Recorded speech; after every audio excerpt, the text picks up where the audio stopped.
ದಯವಿಟ್ಟು ಚಾನಲನ್ನು ಸಬ್ಸ್ಕ್ರೈಬ್ ಮಾಡಿ, ಶೇರ್ ಮಾಡಿ, ಲೈಕ್ ಮಾಡಿ.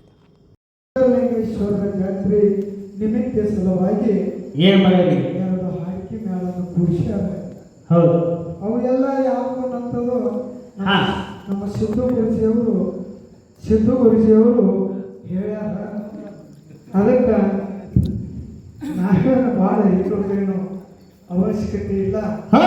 ಇರಲಿ, ಭಾಳ ಮಾರ್ಮಿಕವಾಗಿ ಹೇಳಿದರು ಅವರು. ನಮ್ಮ ಶ್ರೀಶಂಕರ್ ಅವರು ಕರ್ನಾಟಕದ ಕಂಠ, ಇಂಗ್ಲೇಶ್ವರದ ಭಂಟ, ಹೌದು ಅಂತೇಳಿ ಬಿರುದು ಪಡೆದವರು.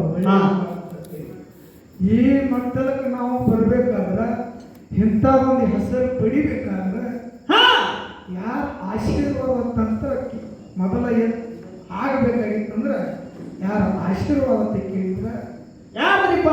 ಜಗದ್ಗುರು ರೇವಣ ಸಿದ್ದೇಶ್ವರ ಬೀರದೇವರ ಶಾಂತಲಿಂಗ ದೇವರ ಆಶೀರ್ವಾದ. ಆ ನಂತರ ನಾವೆಲ್ಲ ಸೊನ್ನೆ ಹಾಕೊಳ್ಳೋರೆ ಆಡಿ ಕಾಯ್ತಿದ್ದೆವು. ಅಂಥದ್ರೊಳಗೆ ನಮಗೆ ಸೋಮನಿಗಪ್ಪ ಗುರುಗಳು ಬಂದು ನಮಗೆ ಸಾಲಿ ಮಾಡಿದ್ರು. ಬಂಧುಗಳು, ಈ ಕರ್ನಾಟಕದ ಕಟ್ಟ ಅನಿಸ್ಬೇಕ ಅನ್ನೋ ಮೆಟ್ಟಲಕ್ಕೆ ಬರಬೇಕಾದ್ರೆ ಗುರುವಿನ ಆಶೀರ್ವಾದ ಬಹಳ ಮಾತ್ರ. ಇದು ನಾವು ಸೋಮನಿಗಪ್ಪ ನನ್ನವರು ಕಳಿಸಿದ. ಇದು ನಮಗೆ ಕಲೆ. ಅವರ ಆಶೀರ್ವಾದದಿಂದ ಈ ಮೆಟ್ಟಲಕ್ಕೆ ಬರಬೇಕಾಗಿದ್ದ ನಮ್ಮ ಸಿದ್ದು ಗುರುಜಿಯವರು ಹೇಳಿದರು. ಬಹಳ ಸಂತೋಷ. ಇರಲಿ, ನಮ್ಮ ಬಿಜರಗಿ ಗ್ರಾಮದ ಬುಳ್ಳಾಣ ಸಿದ್ದೇಶ್ವರನ ಡೊಳ್ಳಿನ ಸಂಘದ ಸಂಗಡಿಗರಿಗೂ ನಮ್ಮ ಸೋಮನೆ ಗುರುಗಳಿಗೂ ಸಿದ್ದು ಗುರುಗಳಿಗೂ ಎರಡು ಸಾರಿ ನಮಸ್ಕಾರಗಳನ್ನು ಸಲ್ಲಿಸಿ ಕುಳಿತಂತ ಸಭಿಕರು ನಮಸ್ಕಾರ ಹೇಳಿ ಯಥಾ ಪ್ರಕಾರವಾಗಿ ಒಂದು ಕ್ಯಾರಿಯನ್ನು ಹಾಡಿ ನಮ್ಮ ಗುರುಗಳು ಪಾಯ ಹೋಗಿ. ಯಾಕಂದ್ರೆ ಮನುಷ್ಯನಲ್ಲಿ ಒಂದು ಗುರಿ ಇರಬೇಕು.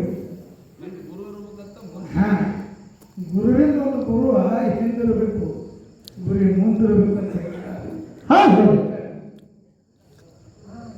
ಯಾರು ಎಷ್ಟು ದುಡಿತಾರ ದುಡಿದಷ್ಟೇ ಪಗಾರ ಪರಮೇಶ್ವರ ಅಂತ ಹೇಳ್ತಾರೆ.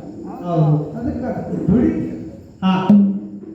ಸ್ವಾಮಿಗಪ್ಪನವರು ಇಂಗ್ಲೇಶ್ವರದಾಗ ಬಂದಾಗ ಒಂದೇ ನಮನಿ ಮಾಡಿಲ್ಲ, ಕುಸ್ತಿ ಬೈಲಿ ಹೋಗ್ತಿದ್ದೆವು. ಹಂಗೆ ನಮ್ಮ ಹಿರಿಯರು ಅವ್ರನ್ನ ಇಂಗ್ಲೇಶ್ವರದ ಹಿರಿಯರು ಹಂಗೆ ನೋಡ್ಕೊಂಡು ಹೋಗ್ತಾರೆ. ನಮ್ಮನೆ ಇದ್ದ ಸಂಘ, ಇಂಗ್ಲೇಶ್ವರದ ಸಂಘ ಈಗ ಎಲ್ಲ ಹೋಗಿಬಿಟ್ಟ. ಭಾಳ ಭಾವದಿಂದ ನೋಡ್ಬೇಕು ಅಂತ ಮಂದಿನ ಹೋಯಿತು. ನಮ್ಮ ಹಳವೆ ಗುರುಗಳು ಹಾಗೂ ಎಲ್ಲ ಪಾಂಡವರು ಹಾಗೂ ಹಿರಿಯರೇ ಹೋಗಿಬಿಟ್ಟು. ಈಗ ನಾವು ಸಣ್ಣ ಸಣ್ಣ ಹುಡುಗರು ನಮ್ಮ ಗುರುಗಳು ಜಗು ನಡೆದ್ರಿ. ನಮ್ಮ ಇನ್ನ ದೇಶ ಅವರು ಬಹಳ ದೇಶ ಅಂದ್ರೆ ಹುಕ್ಕಿ ಸರಿ ಇದ್ದಂಗೆ ಬಹಳ ದೇಶ ಪುಣ್ಯಾತ್ಮರಿಗೆ ನಟದೇವರ ಆಶೀರ್ವಾದ ಆನಂದ ಶಕ್ತಿ ಕೊಡಲಿ ಭಗವಂತ. ಇಷ್ಟು ಮಾತನ್ನು ಮುಗಿಸಿ ಒಂದು ನಾಲ್ಕು ನುಡಿ ಗ್ಯಾಲಿ ಹಾಡಿ ನಮ್ಮ ಗುರುಗಳಿಗೆ ಪಾಳೆ